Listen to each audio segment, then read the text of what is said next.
ओम नमो शिवाय। चिदानंद रूपा शिवोहम शिवोहम। आज प्रातः काल ही भगवान शिव के मंदिर पवित्र शिवलिंग के दर्शन हमने किए। आज सबसे महत्वपूर्ण बात है कि आज सोमवार का दिन है, भगवान शिव के दर्शन का दिवस है और साथ ही में नवरात्रि भी चल रही है। तो इस समय हमें यहाँ पर होना, काशी में होना और भगवान शिव के दर्शन, काशी विश्वनाथ के दर्शन होना हमारे लिए बहुत ही सौभाग्य की बात है।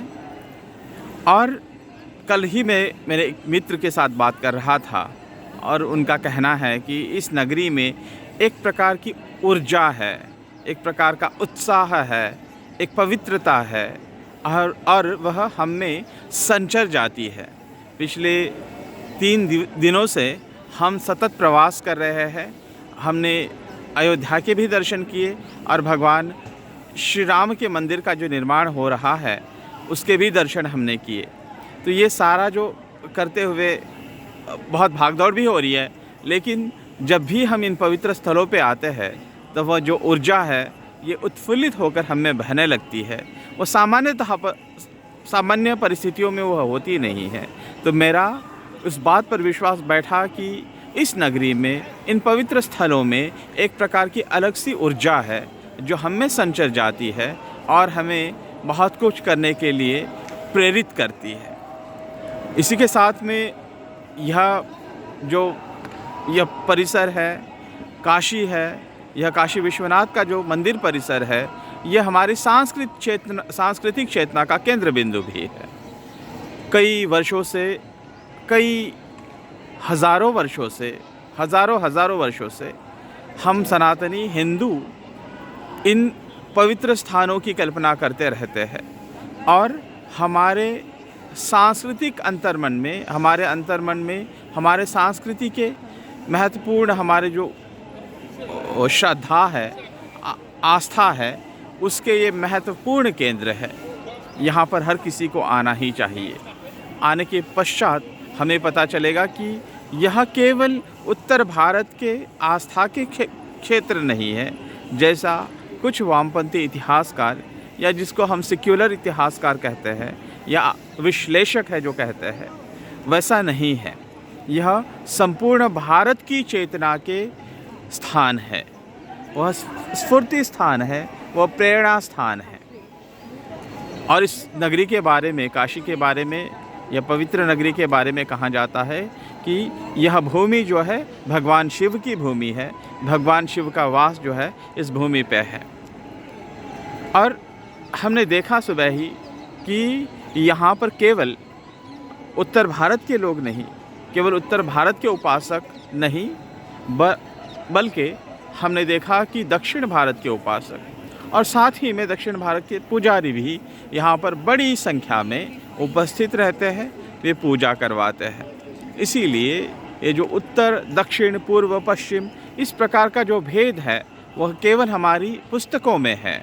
हमें विभाजित करने के लिए वह बनाया हुआ है। हम जानते हैं कि आदि शंकराचार्य, जिन्होंने सनातन को, हिंदू धर्म को पुनरुज्जीवित किया, वे तमिलनाडु के कालड़ी से आते हैं और अद्वैत पर उनका शास्त्रार्थ जो है काशी में मंडन मिश्र के साथ होता है। और उस शास्त्रार्थ में मंडन मिश्र स्वीकार कर लेते हैं कि अद्वैत यह ज़्यादा सबल विचार है और ज़्यादा महत्वपूर्ण विचार है। और इस प्रकार से अद्वैत के जो दर्शन है, अद्वैत का जो दर्शन है, उसकी प्रस्थापना सारे भारत में होती है। आदि शंकराचार्य ने पूर्व, पश्चिम, उत्तर, दक्षिण में भारत के सभी दिशाओं में 4 मठ बनाए। उसके पीछे की भी कल्पना यही है कि बृहत हिंदू समाज का एकत्रीकरण हो और उनमें एकता का भाव जागृत हो। इसलिए उत्तर, पूर्व, पश्चिम, दक्षिण, इस प्रकार के जो भेद जो है वो कृत्रिम भेद है। वे कुछ इतिहासकारों ने कुछ एक भावना से प्रेरित होकर के उन्होंने इस प्रकार के विचार सामने रखे हैं, लेकिन वास्तविकता में धरातल पे इस प्रकार का जो भेद है हमें दिखाई नहीं देता है। और महत्वपूर्ण बात तो यह है कि काशी में दक्षिण से आने वाले उपासकों की, पूजकों की संख्या बहुत बड़ी मात्रा में है। पर केवल भारत के लोग ही काशी में आते हैं ऐसी बात नहीं है। भारत की चेतना को, सांस्कृतिक चेतना को समझने वाले, क्योंकि हमको पता है भारत ऐसी एक संस्कृति है, ऐसी एक सभ्यता है जो सबसे पुरातन सभ्यता है। इसके साथ में जो अनेक सारी सभ्यताएं जो है वह सभ्यताएं मिट गई, लेकिन यह सभ्यता जीवित है, फल रही है, फूल रही है और अधिक समृद्ध होती जा रही है। तो उसके पीछे के कारण क्या होंगे, उसके तीर्थ स्थल क्या है, उस हिंदुओं की आस्था क्या है, उनकी प्रेरणा क्या है, इसको वास्तविकता से समझने के लिए विश्व भर के सारे जो लोग हैं यहाँ पर आते हैं। साथ ही में हिंदू धर्म को पर जिनकी आस्था है, उसमें जिनको हम सीकर्स कहते हैं, द सीकर्स ऑफ हिंदुइज़्म, वो यूरोप से, अमेरिका से, लैटिन अमेरिका से, अन्य सारे विश्व के अन्य सारे हिस्सों से भी जो उपासक है, पूजक है, यहाँ पर आते हैं और वे यहाँ पर साधना करते हैं, भारतीय ज्ञान परंपरा को समझने की कोशिश करते हैं। यह जो सामने जो है आप देख रहे हैं, जो सामने वहाँ पर ध्वज आपको दिखाई दे रहा होगा और एक गुंबद दिखाई दे रहा होगा जिस पर सोने का मुलामा चढ़ाया हुआ है, वह भगवान शिव का दर्शन है। वहाँ पर ही पवित्र शिवलिंग विराजमान है। हमने भारत के प्रधानमंत्री श्री नरेंद्र मोदी जी को पूजा करते हुए वहीं पर देखा है। ठीक उसके साथ में जो है, उसके एक साइड में ये ज्ञानवापी मस्जिद आपको दिखाई देती है। ये यहाँ पर जो पुरानी बिल्डिंग आपको दिखाई दे रही होगी, ये ज्ञानवापी मस्जिद है। अब भगवान शिव के मंदिर के आसपास ही ज्ञानवापी मस्जिद का निर्माण है और यह बात किसी से भी छुपी नहीं होनी चाहिए, क्योंकि मैं यहाँ पर अयोध्या और काशी में जब घूम रहा हूँ, केवल एक साधक के या उपासक या पूजक के रूप में मैं यहाँ पर नहीं हूँ, एक अभ्यासक के रूप में भी मैं हूँ।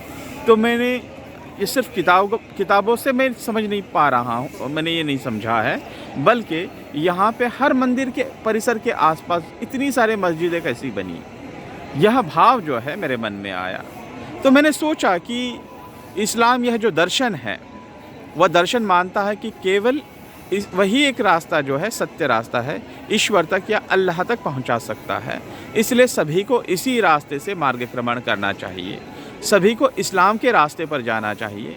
तो जब भारत में इस्लाम का आक्रमण हुआ और इस्लामिक शासक यहाँ के जो शासक बने, इस्लामिक जो सुल्तान थे, उसके बाद में मुग़ल जो आए, वे यहाँ के जो शासक बने, वे निशंस तो थे ही, उन्होंने अत्यंतिक निशंसता की है, लोगों को बाध्य किया है कि वो इस्लाम के रास्ते को चुने, इस्लाम पर चलना शुरू करे।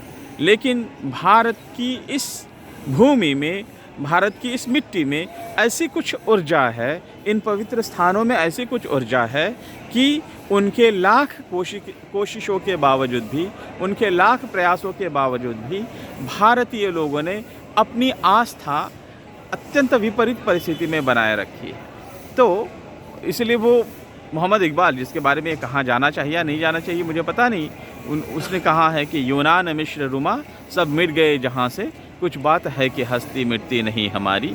तो हमारी जो हस्ती है अभी भी कायम है, वह नहीं मिटी हुई है। तो ये जो ज्ञानवापी मस्जिद है, यहाँ पर भगवान शिव का मंदिर है, शिवलिंग, पवित्र शिवलिंग है वहाँ पर, और वहाँ पर ही जो है ये ज्ञानवापी मस्जिद को लेकर के विवाद भी है। इसी प्रकार से अयोध्या में भी भगवान श्री राम के मंदिर और वहाँ पे बाबरी मस्जिद को लेकर विवाद था, वह विवाद तो अभी मिटा, लेकिन ये जो ज्ञानवापी और काशी विश्वनाथ का मंदिर, इसको लेकर के जो विवाद है, वह विवाद भी मिटे। इस्लाम को मानने वालों को ये समझना चाहिए कि इस्लाम जो है, यहाँ का जो शासक, वे जो शासक बने, यहाँ के राजा बने या यहाँ पर वे आए और यहाँ पर स्थिर हुए, वो 1206 के बाद, उसके पहले कई हज़ार सालों से सनातन आस्था, परंपरा, सनातन संस्कृति यहाँ पर विद्यमान थी। और हिंदुओं की, सनातनियों की यह काशी, मथुरा और अयोध्या ये सबसे पवित्र स्थान है। तो यहाँ पे जो भी विवादास्पद जो मस्जिदें हैं, उन पर अपने अधिकार उन्हें त्यागने चाहिए। वही एक राष्ट्र को के निर्माण के लिए आवश्यक होगा। नहीं तो ये विवाद अनंत काल तक चलते रहेंगे और हमारी जो ऊर्जा है वो हमारी ऊर्जा को वो एक प्रकार से कंज्यूम करते रहेंगे। इसलिए हमें आवश्यक है कि इन चीज़ों को हम भी समझें और इसके साथ हम खड़े रहे, इस विचार के साथ हम खड़े रहे।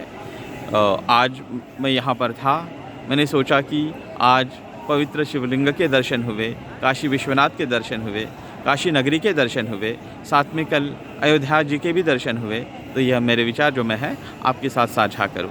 आपने यह मुझे सुन लिया, इसलिए आपका धन्यवाद। ओम नमो शिवाय।